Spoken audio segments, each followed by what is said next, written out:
Hey guys, how you going? Jason Andrew here, and it's always good to get in that intro music. It lets me sort of fire up a little bit, and so I can deliver massive amounts of value to you. Welcome to our bonus session on, technically it's a day 6, but it's just a bonus session because we wanted to provide you with an extra amount of value to give you as much information and as many tools as we can before Wednesday so that you can launch into actually creating your own life that you want to live and joining our program. So we'll be doing a lot more information around the program over the next few days. You'll have a lot of opportunities to find out what it's involved in it. You can ask us questions. We had a great Zoom session yesterday with some people coming on, asking us some Q&As around it. We're bringing on board people as we speak. So I want to thank you for actually being here for the past 5 days, because that has allowed you to help me to help live my life purpose, which is to create value for others. Now, in speaking of actually helping other people, I'm really proud and excited to actually introduce to you in a moment one of my coaches that I had in my financial planning business, and a good friend of mine, Jeff Krahl.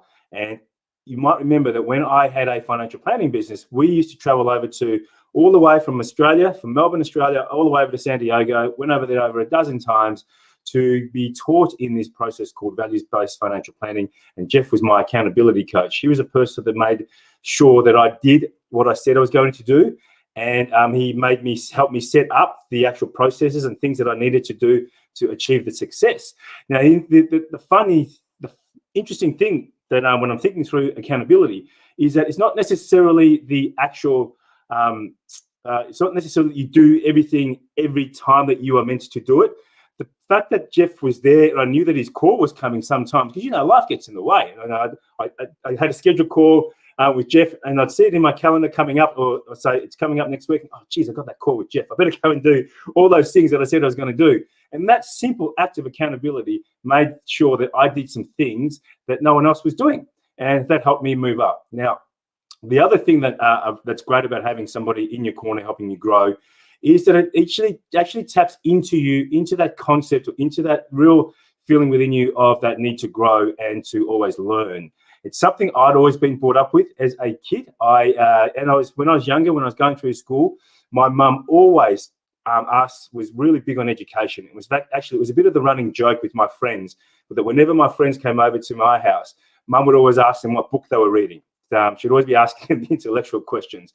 And she's been into growth. That's why I've got 3 university degrees, because the growth has always been in our family. And my mum ended up doing a master's in international law in her early 70s. And it's also, and having that mindset helped me grow the business. And with Jeff, who you're going to meet in a second. And as a result of that, what happened was, with our business, we got awards. And the T-shirt I'm wearing here is from the Hong Kong University of Science and Technology. That was the last trip that we did before COVID and before I sold the business. And it was to an executive training course in Hong Kong. And it's an MBA business school. And we also went to Stanford University 2 times. We went to Cambridge University, and also over to New York, to the University of Columbia, because of the awards that we got, because we were implementing, and because we just kept on wanting to learn and grow. So, guys, I'm really excited here to introduce to you a really good friend of mine. I was disappointed that I missed him and his family. Came over to Sydney a couple of years ago, but we were away. We couldn't quite align. But it's always great to catch up with him. He's doing some amazing things. So Jeff Krahl is an international business consultant. He's a best-selling author. He's going to tell you about his story, which was an amazing and really great story where he found the love of his life through a process, and that led him to actually writing a book to help others find the love of their life in 120 days or less. It is the love of his life, and she's a wonderful lady, and he's got a beautiful family. He's a certified high performance coach with over 25,000 hours of coaching and empowering clients, and I was one of those. And he helps people break through their limiting beliefs so they can live their ideal life. He's all about integrity. He's all about fun and happiness. So there's a lot of alignment in what we're doing. And we're going to bring him on board now. Jeff, how you going, buddy? Awesome. Thank you, Jason. Woo. How you going? Good. Very good. Great, man. So how's it going? So Jeff just moved to Boise, Idaho. So, mate, just to help us sort of get a picture of where that is, Yeah, Um, yeah. So basically, I was in San Diego for probably 15 years there, and then or 20 years, and then from there, I just decided. My wife always wanted to live. I mean, when you're in San Diego, the weather is the exact same weather all year long, and yes. so she's always lived there for her life. So she was like, I want to live in four seasons, where I get to see all the different seasons and so on. And so last year we started looking, and we found a place called Boise, Idaho. It's a Hmm. small little town that's growing very rapidly. There's lots of medical and technical stuff moving in a lot. And we have, just a lot more space, and we get all four seasons. In fact, today it actually just snowed, which is nice because kids are out making snowball fights and Frosty the Snowman and all sorts of things. So, Isn't that amazing? So, like which on the other they side of the wouldn't do in world, San Diego. yeah. So it's snowing over there, and over here we've had 35, 36 degrees, which is close to 100 degrees Yeah, on the other side of the world. So isn't amazing? We can come together and create value for people on here. So, mate, you make the big move. So there's something in that's great. That's a really good way to sort of launch into the conversation around the process. Tell us about the process you went through, because not everybody, a lot of people want to move. So in Melbourne, for example, a lot of people here want to make that move away from the city. They're a bit tired, or they want to change. Some people want to do it because of they're tired of the COVID reasons or whatever, but others but they just don't do that. What is it that made you actually go from a nice idea to upping your whole family and moving it to another state and city, away from starting again, basically, without all with I guess work. the big thing around that would be when we actually sat down and looked at, what's important to us and what mattered to us. That was one of the things on our ideal life vision, was moving to a smaller town, having the kids have, a bigger place, a lot more space, four seasons. And it was in 2000, actually, when we were in Sydney, we talked about it. So in 2019, in September 2019, we were out there, and we spent I think it was like 15 days. We were out there, and basically we started designing what we wanted, and that was one of the things on the list, which was crazy, you know. And we were like, okay. So then, January came around, and we decided. When we got back, we decided to just come to Boise. So we came in January of 2020 to just check it out. And we loved it. It was a small town. It's in a valley. So, it gets very little snow, but when it snows, it comes down, and then it's gone like within days. We liked it. And that was in January. And then by September, we were completely out of California and there. So, we set a goal at that time to make an additional $60,000. And that was our goal. If we can hit $60,000, then we can move immediately. And then my goal was like, okay, I had to make an extra $60,000, by end of summer, because I wanted the kids to transition into school right after summer. So I just decided to do that, and that's what I did. So we did that, and we've been here since September of 2020 and loved it. And COVID came around, and we didn't even know that was coming. So So, but hey, it worked out well. It worked out well. And so you did a couple of things there. You had the vision. You were in an inspiring. Well, you were in a different environment, and oftentimes when you're on holidays, you're in an inspired mindset. And then you decided to create an ideal life, and then you put a time frame and a monetary value to it. Oops, there goes my. There goes that. Anyway, that was life is about happiness on the journey. But that sort of basically is what you did, Jeff. So can you tell us, because you had I'd love to come back into those processes that you did in a moment. You were a coach for numerous scores of financial advisors, and who helped people try and put in place a structure so they could live their ideal life. Can you share with the audience what you mean by ideal life? Yeah, I think so. So when I've been coaching, like you said earlier, I've been doing this for 17 years, since 2000. Well, almost 18 now, because 2003. And basically, my purpose is always to empower others to live an extraordinary life beyond their belief and live a life of endless possibilities. Yeah. And so I try to look at, whenever I make a decision on doing something, I'm looking at, like, how does that align with that purpose, and how does that get fulfilled through others, not just through myself. And so Right.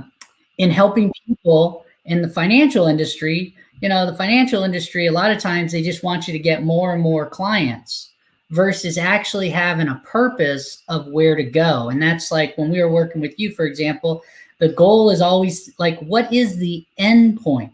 Because in most businesses, when it, like for financial advisors, there is no end point, right? And the goal is always, how do we get you to the end point and really transition into having more quality time, doing the things that really matter to you. Yeah. And that's really what ideal life is all about, is like really creating and designing. And it's important that you design it from scratch. Even if you don't believe it's possible of doing, it's important to just design it and get clarity on it, because if you can't envision it, you can't actually achieve it. And so that was the whole point of ideal life, is design the life you really want to live. The number of hours you work, the number of quality hours you're with family, the number of hours you're in your health, the number of hours doing hobbies and things that matter to you, vacation time, like really plan those things in advance and do that. And I think I saw that the other day in one of your trainings. It was perfect. You had it all mapped out, exactly what you're supposed to do.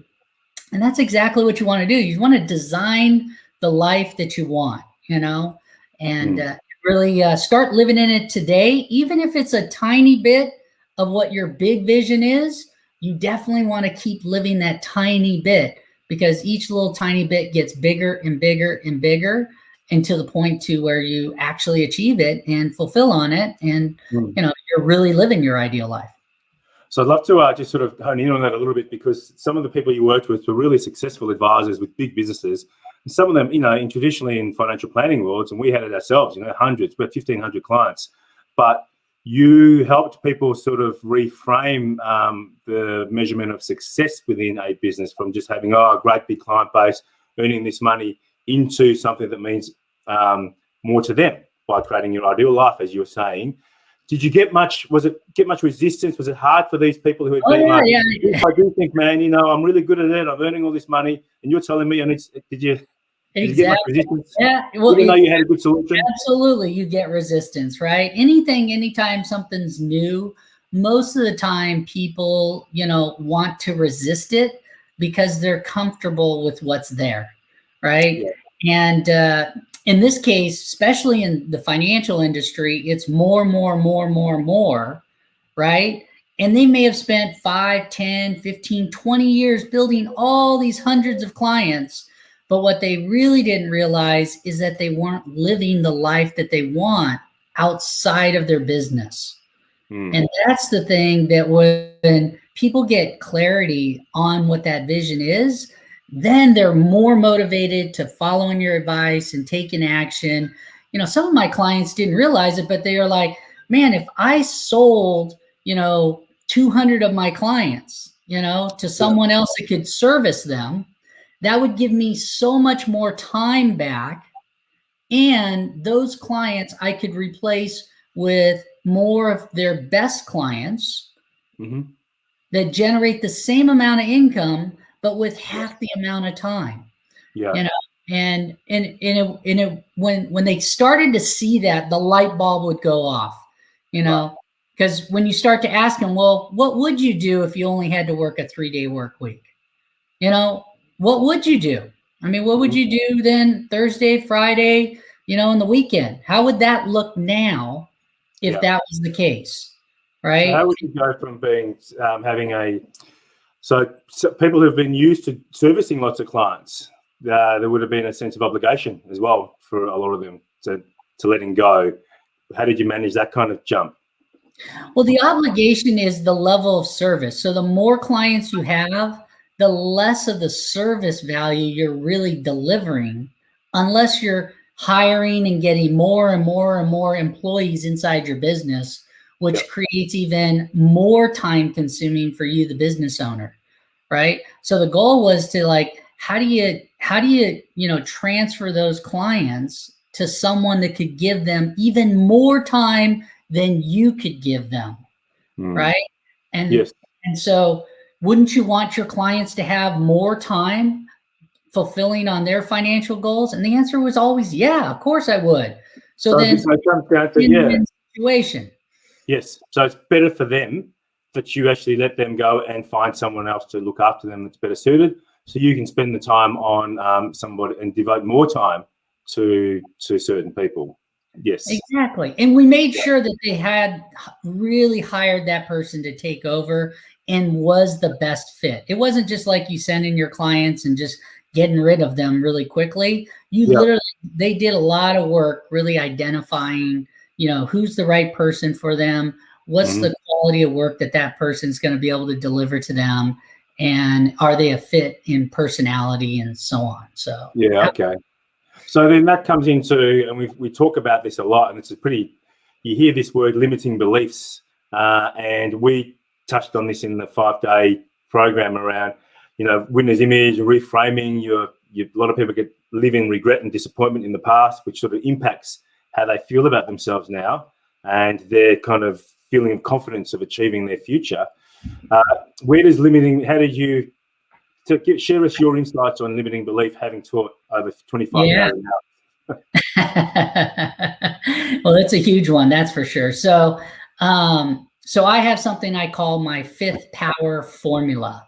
All right. Yep. So basically that formula are the 5 core steps that I work with all my clients with, whether it's my business clients, whether it's my life coaching clients, or whether it's the clients I help find their soulmate. And the same thing is in place. And the most important piece of that puzzle I call the 5th power, and it's the first one that I help them implement, and that's really all around your mindset. So and limiting beliefs are the huge piece of your mindset, because what you focus on you can achieve, and if you have something that's limiting there, then you can only achieve a limited version of what you think is possible, right? And so in basic psychology, you'll find that it always starts with a belief in your brain. There's some sort of belief, and that belief was created typically all pretty much pre-created sometime between 7 or younger, right? Okay, right. So up until basically most of us adults have created most of our beliefs by age 7. Right. And your brain is still living off of those same beliefs that were created all the way from, being 1 year old to being age 7, which is amazing, that we're actually doing that, because we're like on some sort of automatic pilot with that. So the big thing to recognize in this is, in psychology, it always starts with beliefs. Those beliefs then create what we call your thoughts. And those thoughts that you have about your beliefs then create your emotions or your feelings, right? Yep. And then it's between your beliefs, your thoughts, your emotions, and your feelings that create the action, right? And then that action has some sort of result, right? Usually it's not the result that you want if you're starting with a limiting belief, right? And so for example, like I believe that I'm not going to try and start that business because I've tried before, I lost a lot of money. So there's my thoughts. My feelings around that is it just makes me feel really depressed, actually. So I'm not even going to start. And therefore my actions are nothing. It's actually backwards. You procrastinate, right? You do something, right? Yeah, fantastic. You just don't take the action, right? Or And you hear this all the time too, because people say, people make decisions off their emotions, right? Mm. Well, that's correct. But really, it didn't start with an emotion. It started with what is the thoughts that they have that created that motion. And then what's the limiting belief that's there? Yeah. Right. That's why, a lot of times you say, oh, you may hear people say, oh, I can't do your program because it's time. I don't have the time to do that. Well, that's the limiting belief, the time, right? And then that creates the thought, like, well, then I'd have to give up this, and then I would have to give up that. And there's just no way I'm going to be able to do that. Right. And then there's the emotions, and if I did it, I'm going to be frustrated. I'm going to be stressed out. And, based off of all of that, of course, the answer is going to be, the action is going to be, no, I'm not going to do it. That's right. It's too painful. Right. It's just like, it's right there. Right. So you want to change the belief. And here's the thing. Most people try to change the action. Right. They try to tell you, oh, well, have you tried this action? Or have you tried this? Or have you tried this? And it doesn't matter how many different things that you try. I mean, I work with lots of business owners, and they're like, oh, have you tried an online funnel? Have you tried a referrals base? Have you tried this? And they try to jump from one thing to the next thing. Oh, seminars are working really well. You should do seminars, right? And they tell you all these things, but they didn't start with their client listening to what's the beliefs that are there. Because if they did any of those, they're still going to have that same time issue. They're still going to have those same thoughts. They're still going to have those same emotions, and the actions and the results are going to end up the same. And this is where people give up, right? Wow. Because they fall into that. So reframing those beliefs are huge. I think you hit it right on the nose. You definitely want to reframe the limiting belief that's there.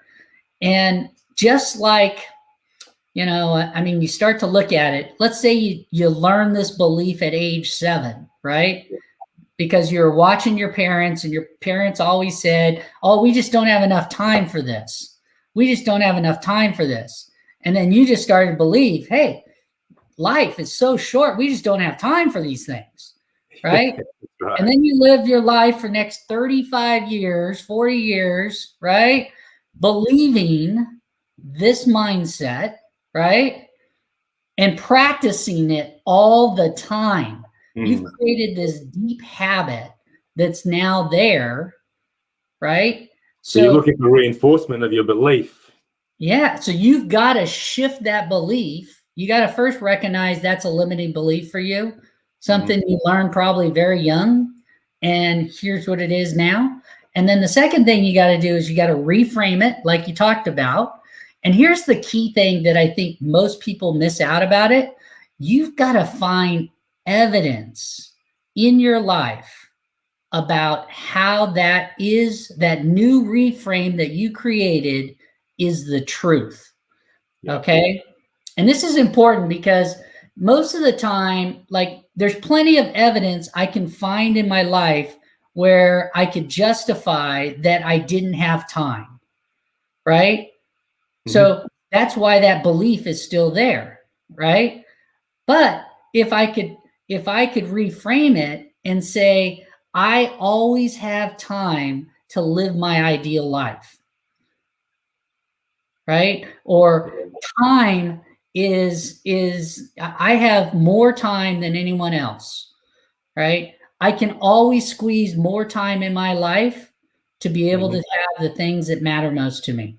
If I just start saying those phrases to myself, and then look in my life where that actually has happened. Remember that one time I said I was so busy, and then I decided to do it, and then I ended up just doing it even though I was so busy. And then the result was like incredible. I won this trophy. I won this. I did this. And you can remember some of those things. Then now you can reframe and trigger your brain that is the truth. So that's fantastic.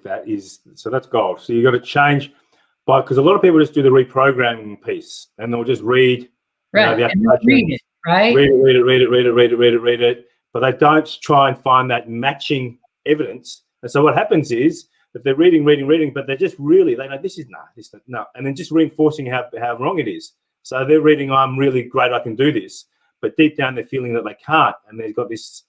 I mean, I'm sure a lot of people watching this have done this. They've done the affirmations, but they keep talking, but it doesn't really sit well with them. So they just goes the opposite.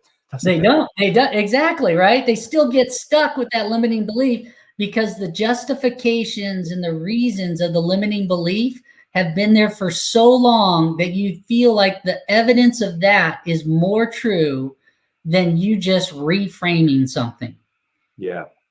And that is a big step that I work with my clients is how do we shift that mindset? You know, and I can tell right away when I'm coaching with them, as you know, when we were coaching, it'd be a time where you jump in and I could just say, I would just say something that I know is there that you're thinking, right? That your thoughts were there. It wasn't what you were saying. It was how you were saying them that created what was in the background of your thoughts and your emotions that are there.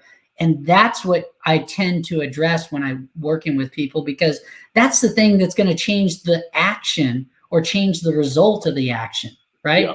Even if you just did the same thing over and over, but you had different beliefs every single time you did it, the results will change. But if you do the same thing over and over and expect different results with the same belief, then that's what insanity is, right? So they all miss the belief part. Yeah, they do. Everyone misses the beliefs, thoughts, and emotions, and just goes straight to action. And with the world of them, it's just we live in such a busy world where everything's go. We've been forced into a 5-day lockdown now in Melbourne, so in one sense, we've been forced into relaxing because we were meant to be up at 6 this morning to drive my son to rowing.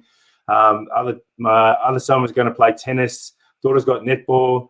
Had all these activities, and so it's unless you have time to step away from that and sort of just digest what you're doing in your life, it's become really easy to forget about doing the right act.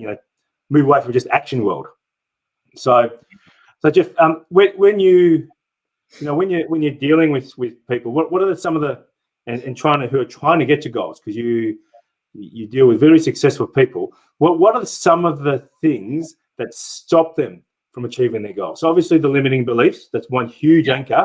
What are some of the other things that stop them from achieving their goals?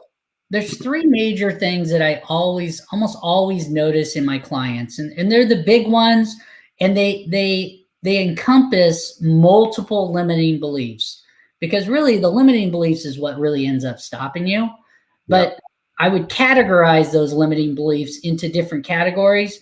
And the 3 biggest ones is, the first one is doing it all on your own, right? So I like to call it lone wolfing it, or just really, trying to do everything as a secret mission, right? And it's got to be done by you. You're the only one in the whole world that could actually do it. I've got to do everything. And, and you really put so much pressure on yourself. And for some of my business owners, they're working 50, 60, 80 hours, there's like tons of hours they're pushing into their business, trying to make it work, but they're doing it all on their own. So some of the clients that I work with like that, if you do that, you end up, being burned out, being frustrated, being stressed out, and your results, yes, they're better than where they were before because you're putting more hours in, but they're not efficient enough for you to sustain, and more importantly, to consistently have that be showing month after month in those results. And that's why a lot of business owners that have that mindset end up, peaking out, having a huge month, and then the next month they suck, and then the next month they're back up, and then the next month they're back up again, and then the next month they're back down, and then they're down, and then they're back up. They just go on a roller coaster, right? Yep. And so that's the first one that stops them, because they eventually get to a point where they need to relax and they stop, but their business stops and their results stop. So that would be number one. The second one that's really common is what I would call naysayers. Yeah. So these are Yeah. your family, friends, your colleagues, right?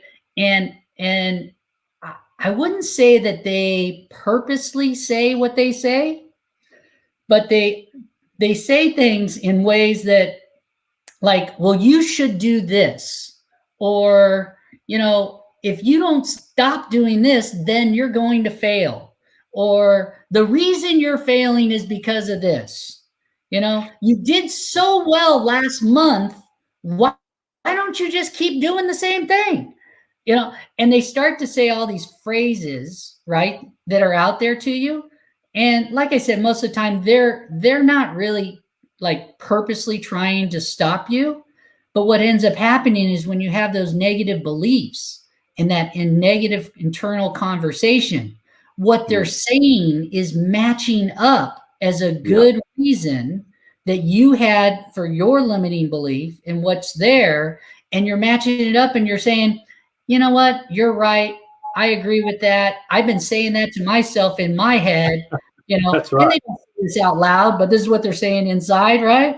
I say this in my head, and then they end up fighting you saying, oh yeah, I'm trying this. I'm trying to do this. I am doing these things, but basically inside they're thinking, man, he's so right. I have been thinking that too. Maybe I am in the wrong industry. Maybe I should do something different. Maybe I should just quit on this. And that stops them. So that's another big one. And typically with that one, you end up being frustrated, and you start to get depressed. This is the type of one where you really start to believe that nothing's possible, and it becomes hopeless to you. Yeah, it's really important to be surrounded by the right people. The right community, and that's the cool part. Like joining a program like yours, you're in a group, and you have a group community pushing yourself. Like when we were working together, you had a group, and it was people motivating, saying you can do this, and I can do this, and this is what I did. And that's an excellent example, Jeff, because how many advisors are there in the US? There's like 400,000. In Australia, there's only 25,000. But even within Australia, there was less than 100 who were trying to do what we were trying to do.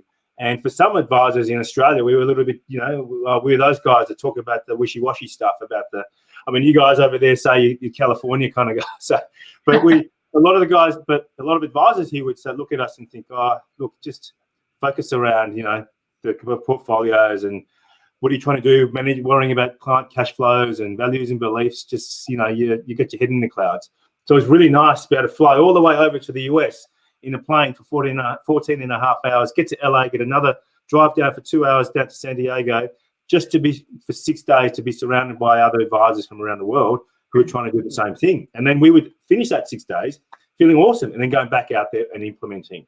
So the impact of having surrounding, That's a serious level of commitment, and you're around a community. That was the place you could find a community closest to you to create that, right? Yes. And you had to do what you had to do to provide the best for your clients. And I think that commitment level is huge. But that's the reason why you want a community like that. And I think that's an important factor. So, and then the third one I like to call shiny object syndrome. Right? Because in today's world, there's so many distractions that happen for us, right? You've got your cell phones, they're buzzing, right? They're clicking, the notifications are telling you, people are messaging you, you've got text messages, emails coming in, you've got Netflix and all sorts of different things. It just, it distractions, right? And then the other thing, not only those distractions, but then there's the personal distractions, right? You have family that needs you to do certain things and so on. And you tend to navigate to those distractions than doing what you've blocked off in your calendar that allows you to live your ideal life. Most of the time, you'll block your calendar to create this perfect, how I'm going to be my best self and achieve my best results. Then all these distractions kick in, and then you don't do this block and you don't do this block. And just like you were saying, some of those times there's like, oh my gosh, I have a call with Jeff, and I haven't done anything for the last 5 days that I was supposed to, and now I got 2 days to get it all done. And you change your all calendar because I'm going to look at your calendar and say, okay, what happened in these spots? What's going to do, and so on. And so that shiny object syndrome is the best way I like to describe it. And if you're that type of person, you're typically just going with the flow, right? I think that's the best way to describe it. Is you may put something together, but on the most part, you're just going with the flow. You're in work, you're doing something, someone walks in and says, hey, you want to go grab a coffee? Yeah, sure, let's go do it. And then you go grab a coffee. Then you come back and you're just, oh yeah, let's do this. And oh, it's already lunchtime. Let's go grab lunch. Okay, good. And before you know it, you didn't do anything that's in alignment to what really matters to you because you had these distractions, right? Yeah, easily distraction. Winston Churchill had it was a great quote. He said that, and this is in the days before all the dogs were, dogs were sort of had microchips when they were roaming the streets. He said, so back in the 40s and 50s, like if I stopped to throw stones every time a dog barked at me, I'd never get to where I'd be going. So you got to just keep that focus on getting to where you want to go. And you're right, there are a lot of distractions. And is there one kind of thing you think that people can use just to keep focused? Because we've all got the calendar, we've all got the ideal kind of week. What's the one thing we can do to just say no, for example, to those distractions? Yeah, I think the one tip I would give you around that is first set the intention of what it is that you, your way of being that you choose to be throughout the day, and sometimes throughout those one-on-one appointments that you actually have with someone. So if you have a certain way of being that you're committed to being during that makes a big, big difference because that this is coming up and that this is who you're going to be. So if you said you were going to be bold and confident, it's kind of hard to say, oh yeah, let's go grab coffee, and then I'm not going to do this. And I think that's a major, major piece is to set an intention for that. And then the other thing is to recognize what are those things that do distract you, right? Like make a list of all those distractors that show up throughout your day. And at the end of that list, I want you to really start to ask yourself, what is it that I could do if this distractor comes up, right? So like, for example, if I know my colleague, John comes into my office all the time and asks for coffee to go grab coffee, then I may say to myself as I look at my planner and I have everything blocked off, and one of my major, distractors is John, I may go, well, my strategy to do that is I'm going to put a sign on my door that just says, doing client acquisition, please leave me alone. Right? Or maybe it's just when John comes in, I say, hey, John, thank you for coming in. I really am totally focused today, so can't go grab coffee today, but go grab one, have a good day. Literally start to pre-program exactly what you're going to do. So when that distraction comes up, you're not trying to listen to it and go with the flow of it. You actually have a plan to actually implement against it and stay focused. Right. I love that. So let's, I'd love to be able to take all this, Jeff, and move this into a topic that's really, hang on a second. I'd love to take what you've been saying, Jeff, and move into a topic that touches your heart. I want to talk about how you found the love of your life. And before I do that, I'm just going to invite anyone watching this to ask some questions. I probably should have done this at the beginning. This is kind of an open session. If you've got some questions of Jeff, please do so, because I'm going to move into now Jeff's best-selling book around how to find your soulmate in 120 days or less. So, Jeff, can you first fill us in on the story and tell us how you kind of came, because when we were training in San Diego and we were at the bar afterwards, and Jeff was telling me his story, and I couldn't believe it, like what he went through, and he achieved his goal, and everything that he did pretty much has been what you've been talking about and sharing with us for the last 40 minutes or so. So tell us to the story about how you found Michelle. Yeah. So it's a fun story. Everyone likes to hear it. In fact, that's what I would tell the story. People are, you got to write a book about it. You got to write a book about it. You know, so how it went was, you know, I was coaching financial advisor, and actually the time I was coaching someone in Australia at the time. And it was funny because I got on the call and he was frustrated. You know, he was in that place that you were hopeless. He wasn't getting results. He felt like he wasn't like right for being a financial advisor. In fact, he was thinking on quitting, just selling his business and moving on. And I remember specifically talking to him and saying, no, you can do this. You can do this. You know, and I said, if you drop ship me in Australia, I'll show you exactly how I'd get a client, an ideal client, within 30 days or less. And he goes, well, what would you do, Jeff? And I walked him through these 5 steps, which I call my 5th power formula now. I didn't know that at the time, but I just like, I would do this and I do this. And I walked him through it all. And by the time we got off the call, he was like totally motivated. He was alive. He was energized. He was like, Jeff, I need to get to work. I'm ready to go. I'm going to go find an ideal client. And then I got off the phone and I looked in a mirror that was always there in front of me. And I go, man, that was some great advice. You know, you should probably take that advice for yourself. Right? Have we ever done that? Right? We've probably done this. Right? Where you get some good advice and you're like, man, why don't I do that? and that was the area that I was suffering in. Like if I was pretending like I was okay with it, but deep down inside, I really wanted that special person. I really wanted to be a father. I really wanted to have a family. And I really, if I was truthful with myself, I wasn't doing anything in alignment to that. And I had all these limiting beliefs that were right there stopping me from doing that. So I went through that same 5th power formula. I walked through it all. And one of the things that I did that I really put myself over the limit, and I call it the commitment push. And basically, I purchased 2 fully paid cruise tickets for me and the woman of my dreams, not knowing who she was, so that at the end of the year, we could celebrate together.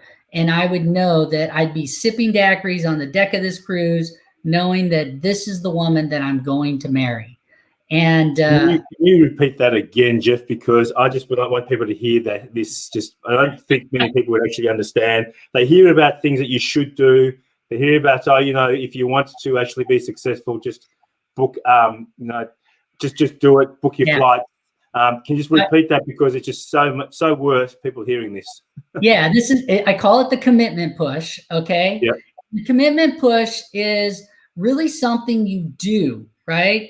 And I like to make it a positive thing. You can make it a negative thing. Like if I don't do this, then this happens. But most of the time, try to do positive. And so for me, I decided that the positive was for me to go on this amazing, vacation with the woman that I know I'm going to marry. I may not propose to her, but I know that that's the one. She's my soulmate.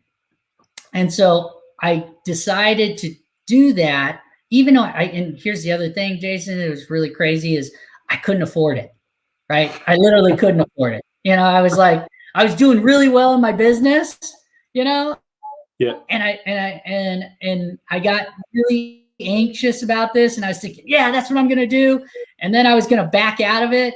But then because the money started coming in, and then I was just like, no, I've got, if I tell my brain that I can do this, and I throw my hat over the wall and I make this commitment push to get to where I want to go, then I'll be able to make it. And so, sometimes you just have to do that, right? When things are tight and so on, you figure things out because your brain wants you to succeed. And the thing is most of the time we don't stretch it. We just let it run on automatic pilot and let those limiting beliefs kick in there. So I didn't want to do that, and so I thought, and this is the funny part, when I bought these tickets, this was in March, and I was thinking, the cruise was for New Year's, right? Because I wanted to have a New Year's trip. So I was like, I got plenty of time, until the ticket lady said, all right, so who's going with you? And I'm like, my soulmate and the woman of my dreams. And she's like, well, what's her name? I don't know. And then she's just like, well, we need a name. You're going to the Caribbean. You need a passport. We need to tell people you're leaving the country.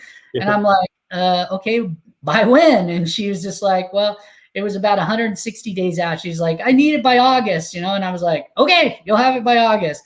And I didn't realize what I was committing to, but then I started to realize that is a very short time for me to find the woman of my dreams. Yes. But when you put a deadline on something, you're more likely to get there. I always like that quote, shoot for the stars. And even if you fail, you still end up at the moon. Whereas if you would have shot for the moon, you may have not even made it that far. So it's always a key thing. So that was one thing that I did. And then I followed my formula, and I didn't use any dating apps or nothing like that. And it was all by my community. I have something I like to call the power of asking in community. Because most people don't ask. Most people feel like, they're not worthy to ask, or they're not good enough, or if they ask, they'll look stupid, and all sorts of different things that show up in those limiting beliefs when you ask for something. But here's the funny part. If you're on the other side and people ask you to contribute to help them, right? Most of the time we want to contribute. We want to help someone. I mean, unless they're asking for something that's just absolutely ridiculous. But when you're just asking for some help, it's no difference in saying, hey, buddy, can you help me out? We're moving and I just need some help with a couple of the furniture. Can you help me do that? Right? It's not a big deal, right? But most of the time we don't ask. And so I teach how to ask the right way, and in a way that empowers you, empowers them. And I went on 43 dates in 120 days to find my beautiful wife.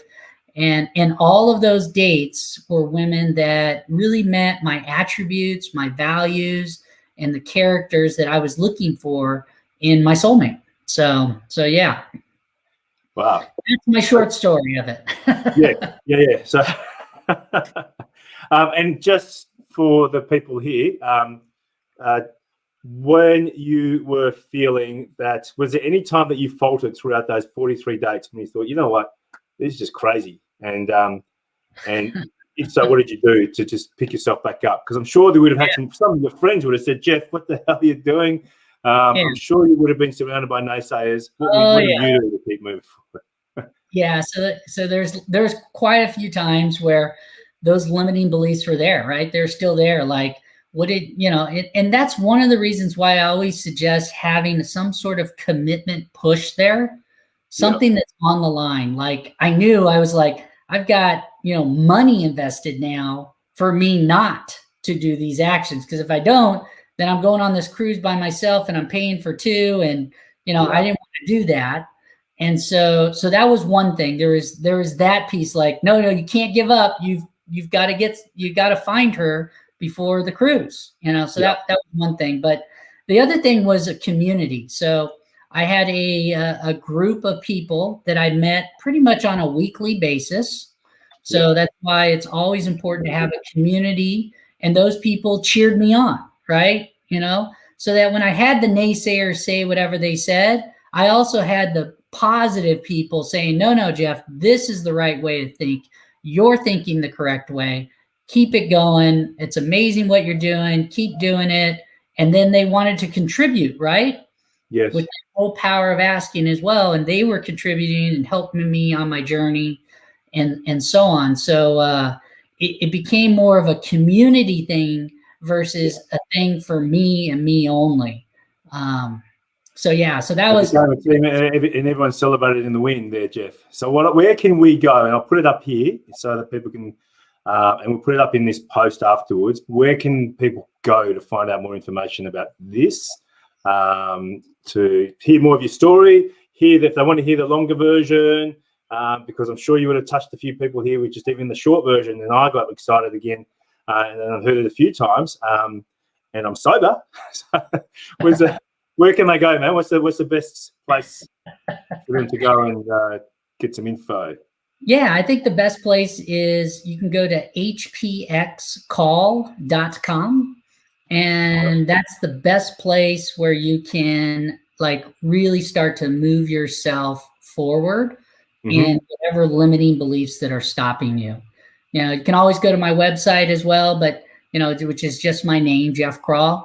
But on the most part, this is what's going to move the needle, towards what you want. So fantastic. And being, an introduction from you, I want to give them the best. So you definitely will get a lot more than what someone else would get just coming to me. Fantastic. Well, Jeff, thank you. Thanks for coming on board, buddy. Thanks for dialing in from snowy Boise, Idaho. It's always great to see you, and really love what you do with, helping others through integrity, but living the ideal life, moving your family into, to experience 4 seasons is one thing. You got to come to Melbourne to experience 4 seasons in one day. It's kind of where it doesn't snow here, but the weather can turn on a dime. But mate, it's been fantastic speaking with you. Thanks for joining us. And I'll speak to you afterwards, but it's always great. There's so many gems in there. I'm going to, for anybody out there, basically the gems that we're getting out of this are quite amazing. The biggest one is around having a community and that sense of commitment. So Jeff, thank you very much, buddy. And I'll speak to you soon. Absolutely. Thanks for having me. Cheers, buddy. So guys, I hope you really got a lot of value out of that. I mean, how cool is that? Jeff's such a lovely, unassuming guy, and he's hugely successful in what he does, not only financially, but also within life and living the life that he wants to live. The key takeaways there that I really would love you to embrace is that sense and importance of community. And he's got a lot of tools in there around your limiting beliefs, and really reprogramming and thinking in the right framework. But surrounding yourself with the right community is crucial. So if you can do that, then you are actually separating yourself apart from over 8 billion people in the planet who are just, as Jeff says, going through the flow. So you've been through the 5 days of free work with us, and you've got some great value out of there. We're giving you some excellent tools. We've transitioned now, and everything on here is coming down on Wednesday, Australia time. And now's the time for you to take this community to the next level, to help you live your ideal life, and to join within our community by coming on to the launch of the Fund Money Method. Now, yesterday and the last couple of days, we've been going into what this involves. I'm not going to go into too much more now because we're chopping out the time, but there'll be some more videos coming up. We're going to go into more detail on what the program is, but start to consider that really seriously around making the investment in your biggest asset, which is you. Okay, so there's a question in here that says, somebody asked, was that how do we spend? What's the best way to find time for your goals, given that the priority is to help the family? Well, one of the best ways around that, excuse me, is to surround yourself with the right community and to invest in yourself so that you can create the ideal life that Jeff has been talking about. So you're not that person that's actually just working on your business in the treadmill all the time. So have a look at the fundmoneymethod.com. If you want to find more information about Jeff and his awesome story, go to hpxcall.com. We'll put up the link up here. If you want to find out more about our program and about how to join, you've got to go to fundmoneymethod.com. And let's get it going, guys. Let's move it in. I mean, you've had some great fun couple of days. Let's go to that next level and get you living the life you want to live. I look forward to seeing you. There's some more bonus sessions. Have a look up the top here on this in the actual group banner. You'll see we have got some agenda items over the next few days where you can learn more and we can help leverage you more into being the awesome person that you know that you are, and so you can start living the life for your reasons and be the difference in the world. Okay, guys, I'll see you later. Not tomorrow. Happy Valentine's Day in advance. I don't know if you guys in the US, it's in 2 days' time. So we're having a break, but we're posting videos and I'm back online on Monday. Same time, same place. See you guys.